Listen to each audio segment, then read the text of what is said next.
Hello, and welcome back to Muji's Tavern. It's been a while. Hope you missed me. Infamous Iron Man has been a comic that has been close to my heart for a bit. It came about during the all new, all different run of Marvel, which I will say has a lot of duds. It was a dark time, at least for me. This was fresh off the end of Secret Wars, which was the perfect reboot point for Marvel. But they just decided not to do that at all and just go for all new, all different era. And it always felt artificial to me, as a lot of the stories and books did not feel organic, and there was this push to push certain characters forward, and it typically fell on its face. A perfect example was Civil War 2. But today's episode is not about the dumpster fire of an event. Rather, it's one of the two stories that this book spins out of. To give a bit of context, most of us already know who Doom is, but for those in the back who don't happen to know, Victor Von Doom is often the benevolent dictator of the European country of Latveria and is a Fantastic Four antagonist, particularly Reed Richards. Doom is an intelligent hyper genius who is a master of both science and the dark arts, and infamous Iron Man kind of embodies these two perfectly. Doom is a very controversial figure as he has saved his country and provided for its stability. His people love him, but his character flaw is his ego and pride. And all of this comes to a head with the events of Time Runs Out to the death of the multiverse. Doom is so smart that he developed time travel. He has made lifelike replicas of himself, though this is more of a cop-out, so whenever the Fantastic Four beat him, they go, oh, you didn't beat him, it's just another Doom bot.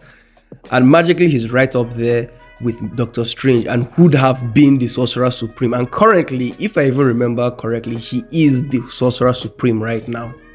He and Doctor Strange even have an iconic story where they rescue his mother from hell, but this will come into play later.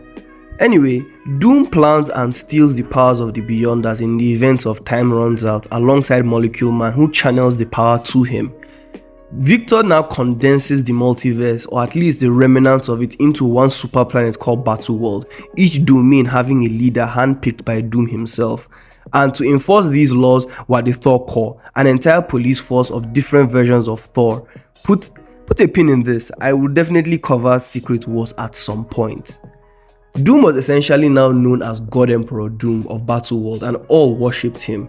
He takes Johnny Storm and makes him into the son of Battleworld, and Ben Grimm was transformed into the rock and foundation of his palace. And then Susan was made his wife, and Franklin and Valeria his children. Doom ruled Battleworld without issue for 5 years, yet he grew bored as well as dissatisfied with the state of the world in his own image.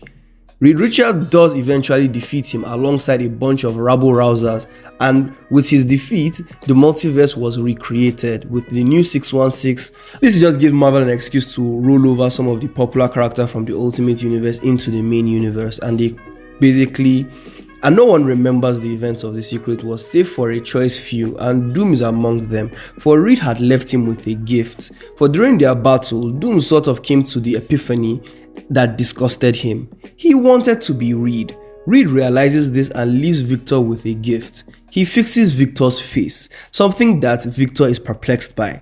So the story sort of spins into all new, all different Iron Man, where Victor Von Doom, or Handsome Von Doom as I call him, becomes a supporting character to Iron Man. He does help Tony here and there, and it leads into Civil War 2, a atrocious event, and the fallout has Tony falling into a coma.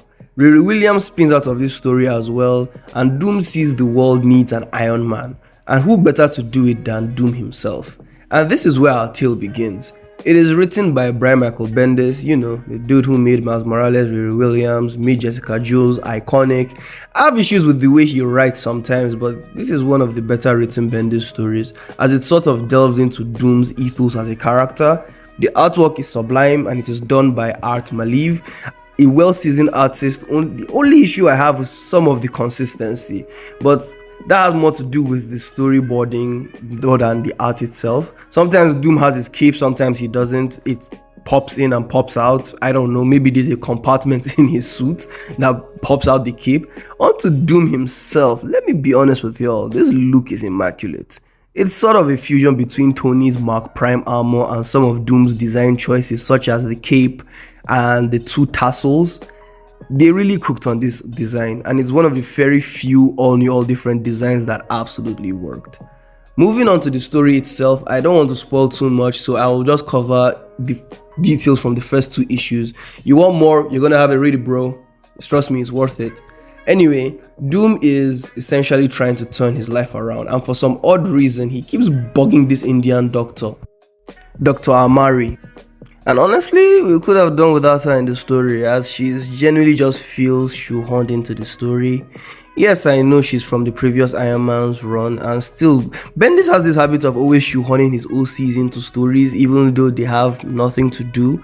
Even the reasoning is like, oh, you remind me of someone. That's such a weak reasoning. Anyway, Doom starts cleaning house with all his former contacts, such as the Wizard, the Hood, the Wrecking Crew, and Marvel's rejects in general. And in doing so, in the middle of doing this, he's still the most wanted man in the world. So it's not as if the other heroes suddenly just accept him as, oh, he's a hero now. Case in point is Ben Grimm, who is now an agent of S.H.I.E.L.D. Yeah, post Secret Wars, the Fantastic Four broke up. Johnny is with the Inhumans smashing Medusa, and Ben travels with the Guardians in space at the time. It was very weird. So he chases Doom like what one obsessed ex that refuses to let shit go. And he spends a lot of time going around looking for Doom, even going to Latveria, which at this point in time has succumbed to chaos and collapse, as Doom has left Latveria to his top general, and that man ran that shit straight into the ground.